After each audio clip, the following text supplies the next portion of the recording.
The only harvest this land has ever known is sorrow. It is the marrow that hardens in our bones. It is the very soil from which we all grow. Our tragedy was a simple thing, until they gave it a new and terrible shape. We understood our old pains, but they brought a new and exquisite form of ruin.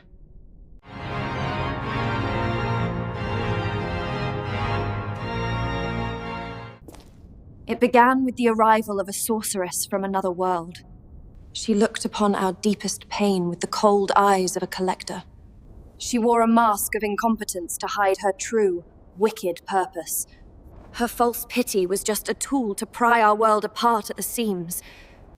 All the while, she mocked me and the other brave souls who tried to follow the light. And so I remain, a prisoner in this castle time has forgotten. I am bound to wed a man whom the gods themselves have forsaken.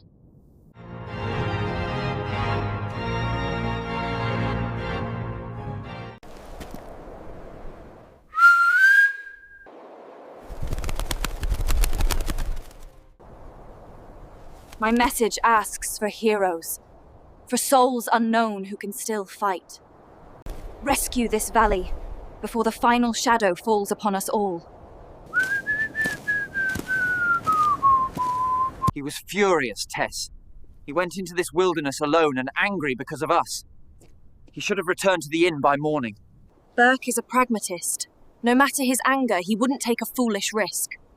Burke's prints are the only fresh marks on this entire road. No one else has been here for many days.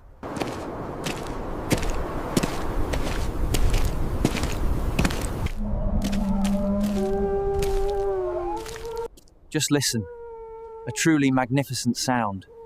It's the wild heart of this land, crying out. It's a territorial call, Heath. Canis lupus. An expression of biology, not a lament from a poet's novel. And a distant one at that. Their populations are a shadow of what they once were. They have far more reason to fear us. Perhaps. But England's wolves have long been silenced. It is something to hear one sing again.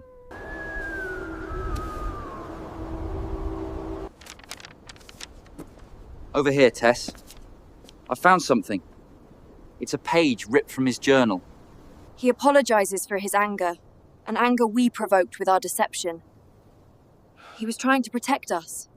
I lay awake all night, Tess, cursed by my own foolishness, for intruding and helping to orchestrate this disaster. We let him walk into this darkness by himself. We should have followed him last night, not waited for the morning. He was beside himself with rage, Heath. He took his revolver and ordered us to stay. What were we to do? I just wish Burke were here with us. We handled this all wrong. The vacation was a ruse from the start. This is about something much larger, Heath. He writes, "You are not to follow me. Wait until morning, and then find the local constable." He is right. This is madness. We'll go back to the village, find the constable at first light. And reveal everything? The months of secrecy, the real reason we are here? We cannot trust them with this, Heath. I am his wife, and I say that wasting hours to find a constable is a risk we cannot afford. The ground here, it's dry. And these tracks are weathered. Far more than they should be. But that makes no sense. We left the inn this morning. How can the trail look so old? Look at the size of them. Like pillars of a cathedral built before man. I've never seen trees like this. This map is dreadfully made, but it's clear. There's no major forest marked here. It must be a simple thicket. It's from his revolver. And there are more. Tess, he fired multiple shots right here. This is too many for a warning shot. He fought here. Oh gods, Heath, he must be injured. Take a deep breath, Tess. We don't know that. Let's not panic. I'll light the lantern so we can see properly. He wouldn't have gone far if he was injured. Search the tree line. Look for any other sign. Tess, bring the lantern. I smell something terrible. Oh gods, there are 3 of them. I think I am going to be sick. It makes no sense! The state of decay, they've been dead for over a week, not a day! It's not possible! The decomposition was wrong! And they were Vistani. All three of them. Someone tried to hide the bodies, drag them from the path. He moved them all himself. That means he is not wounded. Heath, this was more than a simple fight. This is our fault. We drove him to this state. Then he's a fugitive. Tess, even for a barrister of his standing, defending a triple killing in a foreign land would be difficult. Surely the local authorities would recognize this was self-defense. He was defending himself, wasn't he? So be it. Our priority is to reach him before a constable does. We must find out the truth and help him. I take back my words. This is no simple thicket. It's a primeval wood, left entirely off this map. This entire wood is shrouded in silk. It is a tomb, wrapped for burial. Not even the moonlight dares to touch this place. It is a forest spun from ghost thread. It bit me! The pain is like a hot nettle in my arm. The irony, to come all this way, only to be felled by something so small. Easy now, let the panic pass. It is but an orb weaver, a spinner of silver lace. They look intimidating, I know, but their venom is a threat reserved for flies, not friends. All those nights you spent wandering the moors, memorizing every plant and creature. I confess I never saw it as a practical skill. I was wrong, it may be what actually keeps us alive here. Oh gods, Tess! Another soul claimed by this wood. What madness has Burke led us into? There was no attempt at concealment. It's a message, left on the path for all to see. Wait here. It falls to me to move this poor wretch deeper into the woods, away from the path and prying eyes. The acoustics of this forest twist the howls of the wolves. They sound hungrier here. It's a chorus from all sides. This is their forest, and we are the prey. We must run! This isn't random. They are closing a circle.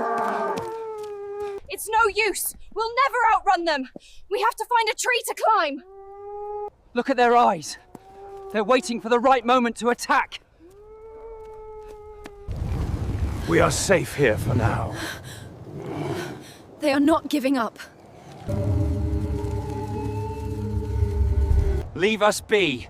Get back, you devils! Be gone!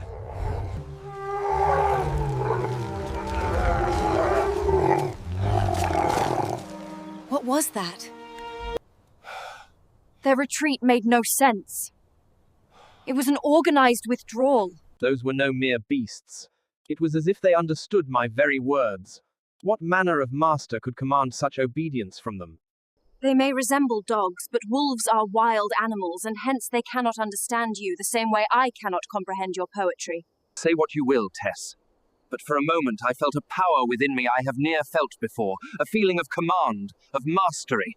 They have no more capacity to comprehend your meaning than I have patience for deciphering your metaphors.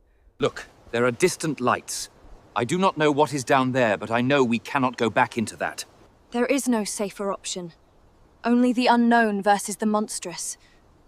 I choose the unknown. How peculiar.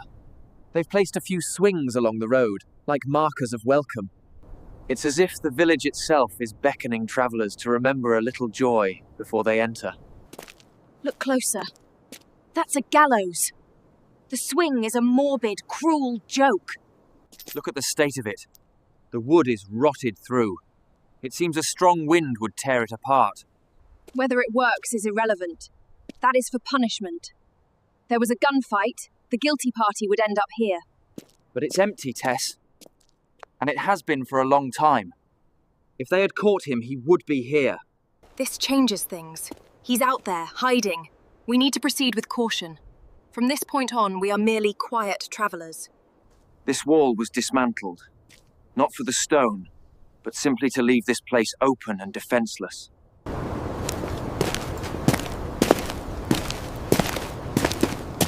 The sanitation! There is none. This isn't mere poverty, this is a complete collapse of civic structure. A community that has given up. It feels as if the entire village is holding its breath, waiting for something terrible to happen again. This silence is the sound of malnutrition and a failed public health system. A community this steeped in filth and decay isn't waiting for a tragedy, it is actively dying from one. Tess, see there? People stirring in the gloom. Perhaps they can offer a bearing, or a word of Burke. Have you already forgotten our dire situation?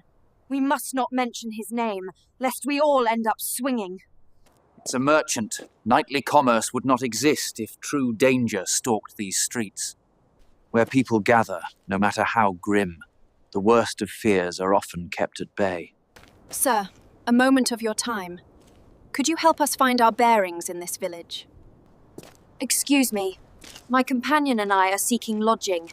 Can you direct us? That was beyond rude. It was as if he did not even hear you speak his direction.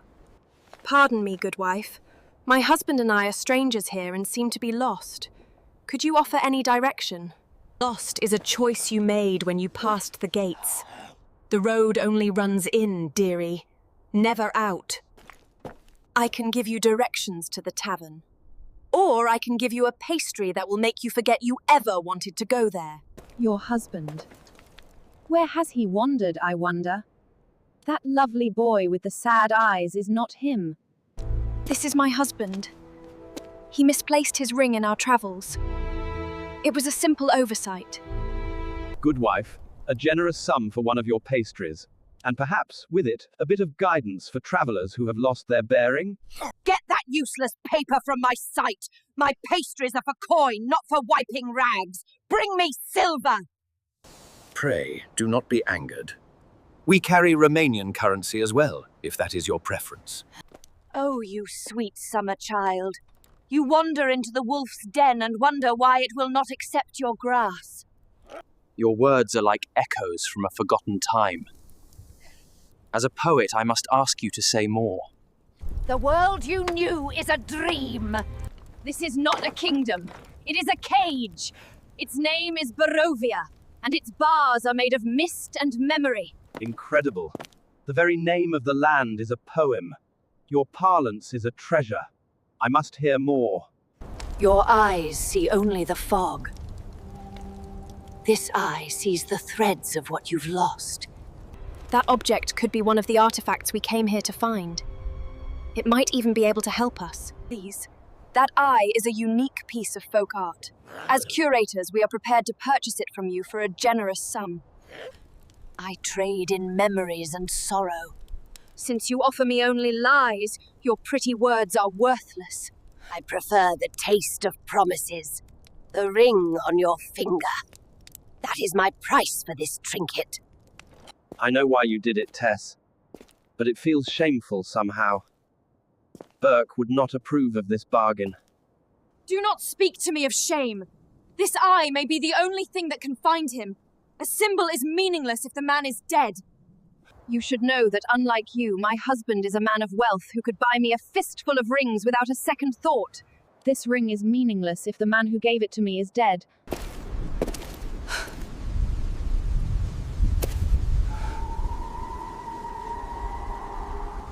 Listen to that sound.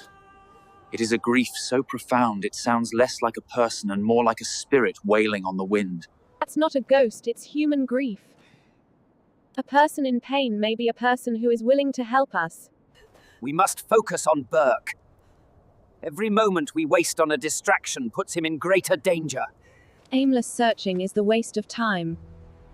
That house holds a living person, and that is our best chance.